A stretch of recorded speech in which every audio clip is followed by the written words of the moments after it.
লে আমার মস্ত মানুষ, মস্ত অফিসার, মস্ত ফ্ল্যাটে যায় না দেখা এপার ওপার।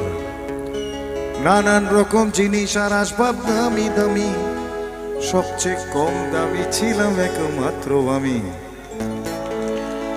ছেলের আমার প্রতি অগাধ সম্ভ্রম, আমার ঠিকানা তাই বৃদ্ধাশ্রম।